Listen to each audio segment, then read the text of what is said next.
Shalom from Israel. I'm here today at the Global Fintech conference, and I'd like to speak to you about two areas. One is about the Israel insurance market, and the second is around the growing, accelerating pace of innovation in the Insurtech space. So let's talk about the Israeli insurance market first. It's quite a mature market, well developed, the most developed market in Western Asia. In the OECD countries, it ranks number 15 with $15 billion in premium. Now, most of the companies here are composite companies, and roughly 5 companies comprise about 85–90% of the market. So the life business is largely around life protection and savings business. The non-life is dominated by motor insurance, but healthcare is actually making quite a rise. The growth rates are higher and expected to overtake motor insurance at some point in the not too distant future. The market itself is dealing with low interest rate environments, as are many countries around the globe, the aging of the population, and it is a fairly high income middle-class market, like many Western European countries. Finally, there's a lot of M&A activity starting to kick up. It hasn't been that active in the past, but there have been recent activities on the M&A side.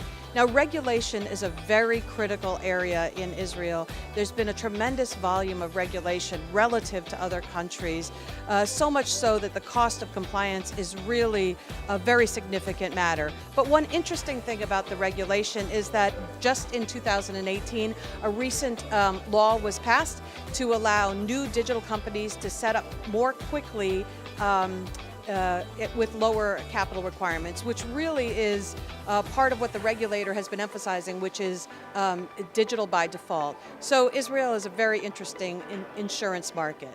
So let's flip and talk about Insurtechs. Many people call Israel the nation of innovation, and I can see why. I'm here at this conference right behind me. Now, in 2017, Israeli Insurtechs raised about $200 million in private funding. And in fact, 5 of the top 15 Insurtechs either were founded in Israel or have Israeli founders themselves. So why Israel? In fact, I've asked this question of a lot of people, and many said it's because of the compulsory service in the military, where some of the latest and most advanced technologies occur. And so when you look at Insurtechs, where exactly is it occurring? We see a lot of activity around the front office, distribution, customer, and agents. We also see a lot around business processes, starting to move into areas like underwriting, claims, and even the process of customer and distribution. I think that this conference has really opened my eyes to much of the sophistication and innovation in the Israeli Insurtech, and that's the state of play in Israel.